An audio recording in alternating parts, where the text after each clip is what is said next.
Sa isang lungsod isinulat ni Eleanor kung gaano kalungkot ang kanyang buhay dahil hindi nito kayang sabihin kahit kanino ang kanyang sikreto. Siya ay isang 200 taong gulang na vampira at pagkatapos magsulat palagi nitong tinatapon ang mga papel at isang araw ang papel ay nahulog sa bintana at kinuha ito ng isang matanda at binasa ito at nalaman ang tungkol kay Eleanor. Hindi ito natakot at sa halip ay lumapit ito at humiling ng pabor. At matapos siyang dalhin sa kanyang tahanan at ipinakita ang ilang lumang larawan ng kabataan nito, sinabi ng lalaki kay Eleanor na pagod na itong mamuhay at handa na siya. Nagpatuloy si Eleanor sa pagkain sa kanya at pinatay siya. Samantala ang ina ni Eleanor na isa ring vampira ay nagtatrabaho sa isang bar bilang isang dancer.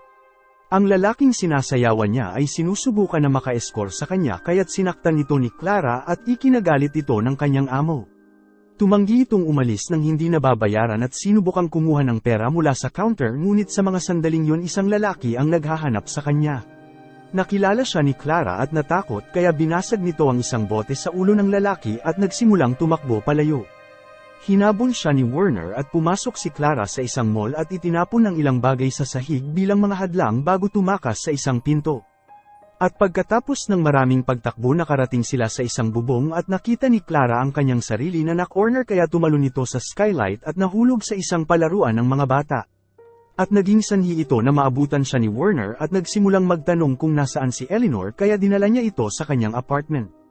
At habang nagrereklamo ang lalaki tungkol sa pagiging kasuklam-suklam ni Eleanor, nagkumwaring lilinisin ni Clara ang kanyang sugat at ginamit ang pagkakataon na tapusin siya gamit ang alambre. At nang dumating si Eleanor na bigla itong makita ang bangkay at nagalit sa kanyang ina dahil kailangan nilang umalis ulit. Ipinaalala ni Clara sa kanya na ginagawa niya ito upang panatilihing ligtas si Eleanor kaya pagkatapos mag-impake at maghugas sinindihan ni Clara ang apartment at umalis sila. Huminto sila sa isang kalsada upang makisakay at pagkatapos sunduin ng isang truck inaliw ni Clara si Eleanor sa pamamagitan ng isang kanta. Dinala sila ng truck palabas ng lungsod at iniwan sila sa gitna ng kanayunan. At pagkatapos ng maraming paglalakad at mga gabing natutulog sa damuhan, nakarating sila sa isang bagong bayan kung saan nakita ni Eleanor ang isang grupo ng mga batang babae na dumaan at sa tingin nila ay galing na sila dito. Gayunpaman kinuha ito ng kanyang ina at iniwan si Eleanor sa isang amusement park at sinabi sa kanya na magsaya habang hahanap ito ng paraan kumita na ng pera. At sa halip na manatili, pumasok si Eleanor sa isang restaurant na may piano at nagsimulang tumugtog ng may kahangahangang kasanayan. Ang waiter na si Frank ay pinuri ang kanyang husay at sinubukan na kausapin siya, ngunit si Eleanor ay halos hindi nagsalita at umalis. Lumipas ang ilang sandali nang matapos ang trabaho ni Frank, nakita nito si Eleanor na nakaupo at sinubukan na makipag-usap sa kanya. At sa pagkakataon na ito nagsalita si Eleanor, ngunit tinanggihan ang numero ni Frank bago umalis. Samantala, sa amusement park si Clara ay nagtago sa isang palaruan upang magpalit ng mas mapanuksong damit. At nang lumabas ito, agad nitong nakuha ang atensyon ni Noel at dinala siya nito sa isang silid para sa isang bayad na oras. Gayunpaman biglang nagkaroon ng breakdown si Noel at hindi makapag-perform at lumalabas na kakamatay lang ng ina nito. Inalok siya ni Clara ng isang palakaibigang paraan at nalaman na naiwan ng ina nito ang isang guest house kaya kinumbinsi siya nito na dalhin siya doon. At sa paglabas nila nakita nila si Eleanor at sinabi ni Clara na nakakita ito ng matutuluyan nila. Dinala sila ni Noel sa abandonadong hotel at pinahintulutan silang manirahan doon sa ngayon at binigyan si Eleanor ng sarili nitong silid at nagpakita ng simpatiya sa isang babae na ginagawa ang kanyang makakaya para mabuhay at matustusan ang kanyang nakakabatang kapatid na babae, kung saan isang kwento na ginawa ni Clara sa lalaki. Nakatulog si Eleanor at nanaginip noong araw na dinala siya ni Clara sa isang misteryosong kuweba sa isang isla. At doon natagpuan ni Eleanor ang isa pang bersyon ng kanyang sarili na kumagat sa kanya at yun ang dahilan kung papaano siya naging vampira. Nang magising si Eleanor, naririnig nito si Noel at Clara na nagtatalik sa kabilang silid. Samantala, sinimulan ng dalawang misteryosong pulis ang pagsisiyasat sa nasunog na apartment at ang bangkay ay nakarating sa balita. Nag-aalala si Eleanor, ngunit ipinangako ni Clara na ayos lang ito at maaari silang manatili sa lugar ng sandali. At habang pinagmamasdan ang karagatan, naalala ni Eleanor ang isang masamang sandali na kanyang pinagdaanan bago maging isang vampira. At ang lalaking si Ruthven na may labis na sakit ay inalis si Clara sa bahay ampunan at ipinagtapat na ang kanyang ina ay hindi talaga patay at pagkatapos ay pinagsamantalahan nito. At balik sa kasalukuyan dumating si Noel upang suriin siya at sinubukan ni Eleanor na sabihin ang totoo ngunit mabilis siyang pinigilan ni Clara at inilayo siya at ipinaalala sa kanya na ang pagpapanatili sa kanilang kwento ay mahalaga para sa kanilang kaligtasan. At lumipas ang sandali narinig ni Eleanor si Clara sa pagkumbinsi nito kay Noel na maaari silang kumita ng mas malaking pera gamit ang mga kwarto bilang isang bahay paaliwan sa halip na isang guest house. At dahil pagod na sa ganito lumabas si Eleanor para mamasyal at nakahanap ng isang batang babae na naglalakbay malapit sa beach. Dahil naghihingalo ang babae sinamantala ni Eleanor ang pagkakataon magbahagi ng isang kwento. At noong bata pa si Clara nakilala nito ang kapitan na si Ruthven at si Darville ng Royal Navy. Sinubukan ni Darville na balaan siya tungkol kay Ruthven ngunit hindi niya ito pinansin at umalis pa rin kasama ang kapitan. At sa kasamaang palad tama ang babala sa kanya at dinala ni Ruthven si Clara sa isang bahay paaliwan at pagkatapos na pagsamantalahan nito iniwan siya doon bilang isang bagong manggagawa. At kalaunan nabuntis si Clara at ipinanganak si Eleanor ngunit dahil hindi pinapayagan ang sanggol sa bahay aliwan iniwan siya ni Clara sa isang pribadong bahay ampunan. At sa sumunod na umaga isinulat ni Eleanor ang kwento at itinapon ang mga papel sa dagat. At sa mga sandaling yun nakita ulit nito ang grupo ng mga batang babae mula noong isang araw at nagsimulang sundan sila at napagtanto na lahat sila ay nagmula sa kaparehong ampunan na pinagmulan niya at ang bayan na ito sa baybayin ay siya ring kinalakihan ng kanyang ina. Masyadong naantala si Eleanor at hindi nito sinasadyang nabangga si Frank na nahulog at nasaktan ang kanyang kamay. At dahil dito binigyan ni Eleanor si Frank ng isang panyo at tinulungan siyang makauwi habang dumudugo ang kamay nito. At sa sandaling makita ito ang mga magulang ni Frank ay nabaliw at dinala siya sa ospital. Gayunpaman si Eleanor ay nabigla dahil naiwan ni Frank ang panyo na basang-basa ng dugo at si Eleanor ay naakit dito at pag-alis ng pamilya kinuha ni Eleanor ang panyo at ininom ang dugo ni Frank. Samantala natagpuan ng pulis ang bangkay ng patay na matanda at sa sumunod na araw nakita ni Clara ang babaeng nakatagpo ni Eleanor na umiiyak dahil pinili ng isang lalaki ang ibang babae kaysa sa kanya.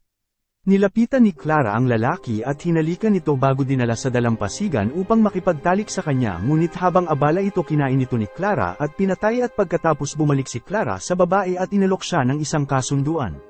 Samantala pumunta si Eleanor sa ospital upang tignan si Frank na mukhang mahina at may isang tubo na konektado sa kanyang katawan na nagbobomba ng dugo at si Eleanor ay naakit dito. Ngunit sa kabutihan palad dumating ang ina ni Frank bago pa lumala ang mga bagay-bagay. Ipinaliwanag ng babae na si Frank ay may leukemia at umiinom ng anticoagulants kaya naman labis ang pagdudugo nito. Pinasalamatan nito si Eleanor para sa kanyang tulong ngunit hiniling ni Eleanor na huwag sabihin kay Frank na dumating siya at pagkatapos ay umalis. At sa kanyang paglabas nakita nito ang isang babae sa ospital na nagdurusa sa mga huling sandali ng kanyang buhay. At nang makita nito si Eleanor tinawag niya itong anghel at nilamon siya ni Eleanor para palayain siya sa kanyang paghihirap. At nang makauwi ito natuklasan niyang may dala si Clara na dalawang nagtratrabahong babae at kumikita siya ng pera sa mga ito. Nagreklamo si Eleanor tungkol dito ngunit pinaalalahanan siya ni Clara na dapat kumikita sila ng pera. Nagpasya si Eleanor na pumunta sa parehong klase na pinapasukan ni Frank at inutusan sila ng guro ng isang ehersisyo upang magkaroon ng pagkamalikhain sa kanilang personal na karanasan. Naalala ni Eleanor ang gabing nasa ampunan siya at bumalik si Clara upang kunin siya. Kaya inilarawan nito sa guro ang damdamin ng muling pagsasama ng nahiwalay sa ina. Ibinahagi ni Frank ang kwento ng isang imaginary friend na mayroon siya noong bata siya at sinabing isa itong multo. At nang matapos ang klase binigyan sila ni Kevin ng takdang aralin at dapat silang magsulat ng isang sanaysay na pinamagatang ako at lahat ng nakasulat dito ay dapat totoo. At pagkatapos ng klase ang dalawa ay nagtungo sa baybayin at inamin ni Frank na alam nitong bumisita si Eleanor sa ospital at sa tingin ng kanyang ina na si Eleanor ay kanyang kasintahan. Hiniling ni Frank kay Eleanor na mag-date sila ng totoo at sinubukan siyang halikan ngunit hindi kayang mabuhay ni Eleanor nang nagsisinungaling at tumakbo palayo. Pagkatapos ay umupo si Eleanor sa tabing dagat para isulat muli ang kwento. At noong 6 na taong gulang si Eleanor si Clara ay may sakit na tuberkulosis ngunit itinago niya ito upang patuloy na magtrabaho at magpadala ng pera sa ampunan. At isang gabi inupahan ni Ruthven si Eleanor para pasayahin ang lahat ng kaibigan nito sa isang silid. At sa umaga dumating si Darville at sinabing malaki na ang pinagbago niya at nagulat si Ruthven nang makita itong buhay.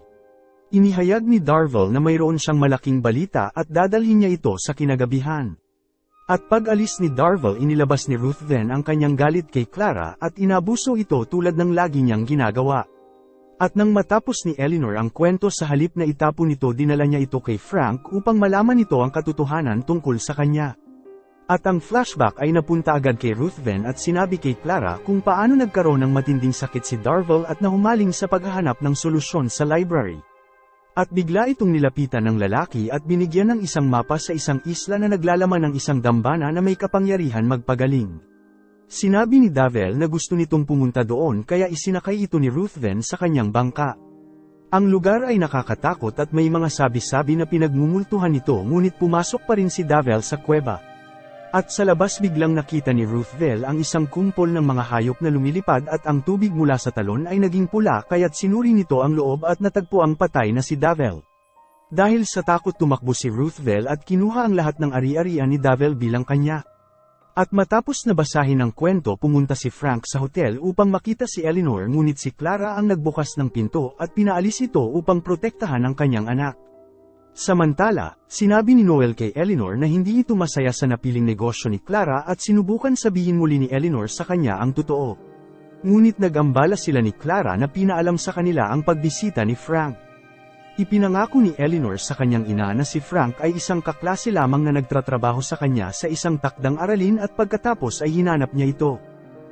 Pinuri ni Frank ang pagsusulat ni Eleanor ngunit pinaalala sa kanya na ang takdang aralin ay tungkol sa katotohanan at nang isinulat ito ni Eleanor para mas makilala siya ipinagpalagay ni Frank na inilalarawan ng babae ang trauma na pinagdaanan nito sa pamamagitan ng paggawa ng isang kwento.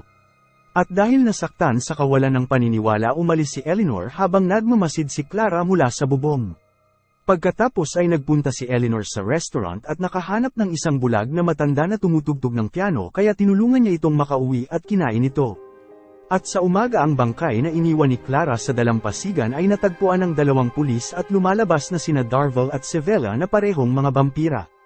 Pumasok si Eleanor sa paaralan at iniiwasan siya ni Frank ngunit nagpasya din itong ibigay kay Kevin ang kanyang kwento.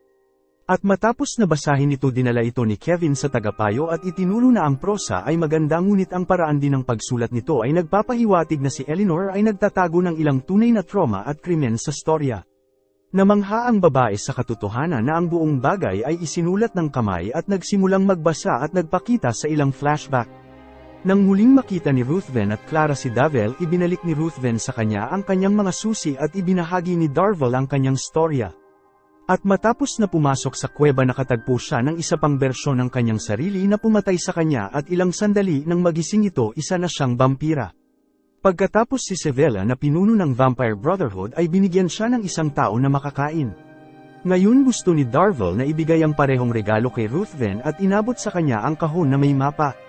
Lumipas ang ilang sandali pumunta si Kevin sa hotel upang hanapin ang magulang ni Eleanor at nakita nito si Noel na nakahubad at ang lahat ng trabahador sa paligid at mas lalong nag-alala kay Eleanor. Nag-iwan si Kevin ng isang liham para kay Clara at sinabing dapat silang magkaroon ng pulong sa lalong madaling panahon o tatawag ito sa serbisyong panlipunan at mga pulis. Samantala tinawag ng tagapayo si Eleanor sa kanyang opisina upang talakayin ang kwento na kinabibilangan ng isa pang flashback. At nang magkaroon ito ng pagkakataon binaril ni Clara si Ruthven sa binti at ninakaw ang mapa bago tumakas sakay ng isang kabayo. At doon nagtapos ang kwento dahil yun lamang ang sinabi ni Clara kay Eleanor. Nagsimulang magtanong ang babae sa kwento at nagtataka kung bakit hindi siya pinapatay ni Eleanor sa mga oras na ito. Pinaliwanag ni Eleanor na pumapatay lamang siya ng mga tao na handa ng mamatay na kadalasan ay matatanda. At pagkatapos pumunta si Eleanor sa music room upang tumugtog ng piano at nakita siya ni Frank upang magtanong sa kanya tungkol sa kung papaano gumagana ang vampirism. Pinaliwanag ni Eleanor na pinapatay lamang nito ang mga taong may gusto at pagkatapos na tawagin siyang kawawa ni Frank niyaya siya nito sa kanyang kaarawan at tinanggap ito ni Eleanor. At sa kinagabihan kinuha ni Eleanor ang kahon na may mapa at dinala ito sa bahay ni Frank at siya lamang ang bisita. Kaya dinala siya ni Frank sa kanyang silid at inalok ang kanyang dugo ngunit hindi ito magawa ni Eleanor sa kanya. Samantala pinuntahan ni Clara si Kevin at habang sinusuri niya ang sulat ni Eleanor naalala nito ang araw na dumating siya sa isla at naging vampira at masaya na tinatamasa ang pulang tubig. Pagkatapos ay tumalon ito sa dagat at lumangoy pabalik sa dalampasigan kung saan kinain nito ang unang lalaki na nakita niya. At sa mga sandaling yun natagpuan siya ni Darvel at dinala siya kay Sevella at Werner na isa ring vampira mula sa kapatiran. Hindi sila natuwa sa sitwasyon dahil ang kapatiran ay tumatanggap lamang ng mga lalaki at mas masaklap pa nito si Clara ay hindi nagmula sa isang magandang posisyon ng lipunan. At pagkatapos ng pagtatalo pinayagan siya ni Sevella na mabuhay ngunit hindi siya magiging bahagi ng kanilang grupo. Hindi nagsalita si Darvel para sa kanya at pinalaya si Clara kaya hinanap nito ang tanging pamilya na mayroon siya. Gayunpaman nang tumingin ito sa bintana nakita nito si Ruthven na dinala si Eleanor upang makapaghiganti sa ninakaw na mapa. At sa oras na makita niya ito inabuso na ni Ruthven ang kanyang anak kaya pinatay siya ni Eleanor para dito. At dahil alam na naipasa ni Ruthven ang kanyang sakit kay Eleanor dinala siya ni Clara sa isla para maging isa siyang vampira. At sa kasalukuyan ipinaliwanag ni Clara na ang paggawa kay Eleanor bilang vampira ay labag sa patakaran dahil ang isang babae ay hindi papayagang lumikha kaya't ang kapatiran ay hinahabol sila sa lahat ng oras pagkatapos ay nagpatuloy ito sa paglamon kay Kevin at pinatay siya. Samantala si Eleanor at Frank ay nag-uusap sa kama at kalaunan naghalikan at ang pananabik ay naging dahilan para masaktan ni Eleanor si Frank kaya natakot ito at tumakbo palayo. Sinundan siya ni Frank at pinaliwanag na mamamatay ito sa leukemia kaya gusto nito maging isang vampira. Uminom si Eleanor ng dugo mula sa ugat at pagkatapos ay sinabihan siyang hintayin siya samantala natagpuan ng tagapayo ang katawan ni Kevin sa paaralan. Pumunta si Eleanor sa hotel upang kunin ang kanyang mga gamit at nakita si Noel na umamin na hindi masaya si Clara dahil pinauwi nito ang mga tao at nilinis ang lugar. Inanunsyo ni Eleanor na aalis na siya at biglang dumating si Clara na sinisigawan si Eleanor dahil sa paglagay sa kanila sa panganib dahil sa kanyang kwento. Sinabi ni Eleanor na hindi siya pinrotektahan ni Clara ngunit nilalayo siya pagkatapos ay itinulak siya habang sinasabi niya na galit ito sa kanya bago umalis. Sinundan siya ni Clara at huminto ang elevator kasama ang anak niya sa loob at nang sinubukan siyang pigilan ni Noel hindi sinasadyang nahulog ito sa baras na agad ikinamatay nito nang tumama ang katawan nito sa cabin ng elevator. Pagkatapos ay umalis si Clara upang tapusin si Frank at sa kaparehong oras si Darvel at Sevella ay nakikipag-usap sa tagapayo na sinabi sa kanila ang pagkamatay ni Kevin at ang mga kwento ni Eleanor. At sa bahay ni Frank nakita nito si Clara na naghihintay sa kanya at mabilis niya itong hinawakan sa leeg. Samantala narinig ni Eleanor ang telepono ni Noel at inabot niya ang katawan upang kunin ito at ginamit ito upang tawagan si Frank. Kinuha ni Clara ang telepono mula sa kanya at sinabi na huli na ngunit ang kanilang pagtatalo ay naputol ng pagdating ni Sevella at Darvel kasama ang tagapayo. Kinuha ni Sevella ang telepono at sinabi kay Clara na dadalhin nila ang babae habang binuksan ni Darvel ang elevator at dinala si Eleanor palayo at pinusisan sa loob ng sasakyan.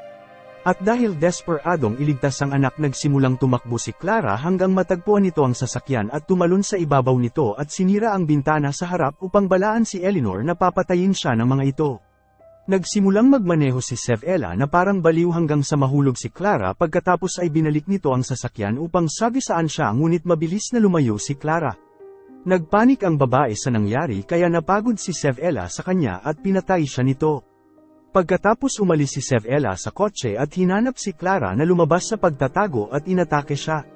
At sa mga sandaling yon nagpakita si Darvel at hinawakan si Clara upang posasan bago kinuha ang isang patalim para sa pagpatay sa kanya. Humingi ng awa si Clara kay Darvel at inamin na dapat siya ang pinili nito sa halip na si Ruthven. Hinawakan ni Sevella ang kanyang ulo ngunit sa halip na patayin si Clara pinugutan ni Darvel si Sevella. At matapos na magkasama ulit ang mag-ina ipinagtapat ni Darvel na sinusundan niya si Clara sa loob ng maraming taon upang protektahan siya nito sa kapatiran. Sinunog nila ang katawan ni Sevella at nakipag-usap si Clara kay Eleanor at binigyan siya ng pera at hinahayaan siyang magkaroon ng sariling buhay. Magkasama umalis si Clara at Darvel upang magsimula ng kanilang sariling buhay habang si Eleanor at Frank ay tumakas sakay ng isang bangka. At kalaunan narating nila ang isla at ipinadala ni Eleanor si Frank sa kuweba upang maging vampira din ito. Salamat sa panunood. Kung nagustuhan mo ito siguraduhin na nakasubscribe para sa mga susunod pang movie recap.